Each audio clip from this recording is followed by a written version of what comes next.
ನಮಸ್ಕಾರ ಎಲ್ಲರಿಗೂ. ಕೇವಲ ಎರಡು ಸೌತೆಕಾಯಿನ ಉಪಯೋಗಿಸ್ಕೊಂಡ್ಬಿಟ್ಟು ಇವತ್ತು ಚಪಾತಿ ಜೊತೆಗೆ ಸೂಪರಾಗಿರುವಂತಹ ರೆಸಿಪಿನ ಮಾಡಿ ತೋರಿಸ್ತಾ ಇದ್ದೀನಿ.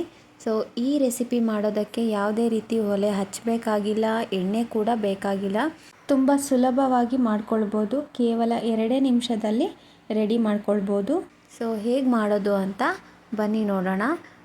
ನಾನಿಲ್ಲಿ 2 ಸೌತೆಕಾಯಿನ ತಗೊಂಡಿದ್ದೀನಿ. ಚೆನ್ನಾಗಿ ವಾಶ್ ಮಾಡಿಬಿಟ್ಟು ತಗೊಂಡಿದ್ದೀನಿ. ಈಗ 2 ಕಡೆ ಎಡ್ಜಸ್ ಮಾತ್ರ ತೆಗಿಯೋಣ.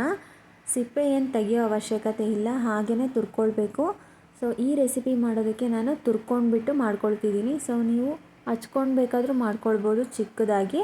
ಸೊ ನಾನಿಲ್ಲಿ ತುರಿದ್ಬಿಟ್ಟು ಮಾಡ್ತಿದ್ದೀನಿ. ತುಂಬಾ ಚೆನ್ನಾಗಿರುತ್ತೆ ತುರ್ಕೊಂಡು ಮಾಡೋದ್ರಿಂದ. ಸೊ 2 ಸೌತೆಕಾಯಿನ ನೋಡಿ ಈ ರೀತಿ ತುರ್ಕೊಂಡು ಸೈಡ್ಗೆ ಎತ್ತಿಟ್ಕೊಳ್ತಿದ್ದೀನಿ. ಈಗ ಒಂದು ಬೌಲ್ ಇಟ್ಕೊಂಡು 1 ಈರುಳ್ಳಿನ ಚಿಕ್ಕದಾಗಿ ಕಟ್ ಮಾಡಿಬಿಟ್ಟು ಹಾಕ್ಕೊಳ್ತಿದ್ದೀನಿ. ಹಾಗೆ ಖಾರಕ್ಕೆ ಸ್ವಲ್ಪ ಹಸಿಮೆಣಸಿನ್ಕಾಯಿನೂ ಕೂಡ ಚಿಕ್ಕದಾಗಿ ಕಟ್ ಮಾಡಿಕೊಂಡು ಹಾಕ್ಕೊಳ್ತಿದ್ದೀನಿ. ಈಗ ನಾವು ಮುಂಚೆನೇ ತುರಿದು ಇಟ್ಕೊಂಡಿರೋ ಸೌತೆಕಾಯಿ ಏನಿದೆ ಅದರದ್ದು ನೀರಿನ ಅಂಶನ ತೆಗೆದುಬಿಟ್ಟು ನಾನು ಹಿಂಡಿಬಿಟ್ಟು ಹಾಕ್ಕೊಳ್ತಿದ್ದೀನಿ. ಸೊ ಈ ರೀತಿ ಮಾಡೋದ್ರಿಂದ ತುಂಬಾ ಚೆನ್ನಾಗಿರುತ್ತೆ ಸೌತೆಕಾಯಿದು ರೆಸಿಪಿ. ಈಗ ನೀರಿನ ಅಂಶ ಎಲ್ಲ ತಕ್ಕೊಂಡಿದ್ದೀನಿ. ಈಗ ಕೊತ್ತಂಬರಿ ಸೊಪ್ಪು ಮತ್ತು 3/4 ಬೌಲಷ್ಟು ಮೊಸರು, ಹಾಗೆ ಅದೇ ಬೌಲ್ಗೆ ಸ್ವಲ್ಪ ನೀರನ್ನ ಸೇರಿಸ್ಬಿಟ್ಟು ಹಾಕ್ಕೊಂಡು ರುಚಿಗೆ ತಕ್ಕಷ್ಟು ಉಪ್ಪನ್ನ ಹಾಕಿಬಿಟ್ಟು ಚೆನ್ನಾಗಿ ಮಿಕ್ಸ್ ಮಾಡಿಕೊಂಡ್ರೆ ಮುಗೀತು, ಸೌತೆಕಾಯಿ ರೆಸಿಪಿ ರೆಡಿ ಆಗುತ್ತೆ. ಸೊ ಈ ರೆಸಿಪಿ ಬಂದುಬಿಟ್ಟು ನಮ್ಮೂರ ಕಡೆ ಸೌತೆಕಾಯಿ ಮೊಸರು ಪಚ್ಚಡಿ ಅಂತ ಕೂಡ ಕರೀತಾರೆ. ತುಂಬಾ ಚೆನ್ನಾಗಿರುತ್ತೆ. ಚಪಾತಿ ಜೊತೆಗಂತೂ ತುಂಬಾ ರುಚಿಯಾಗಿರುತ್ತೆ.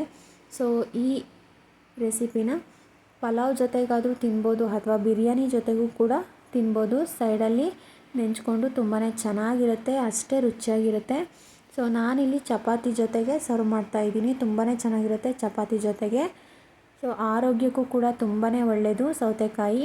ಜೀರ್ಣಕ್ರಿಯೆ ಚೆನ್ನಾಗಾಗುತ್ತೆ. ಊಟದ ಜೊತೆ ಸೈಡ್ ಡಿಶ್ ಆಗಿ ಕೂಡ ತಿನ್ಬೋದು. ತುಂಬಾ ರುಚಿಯಾಗಿರುತ್ತೆ.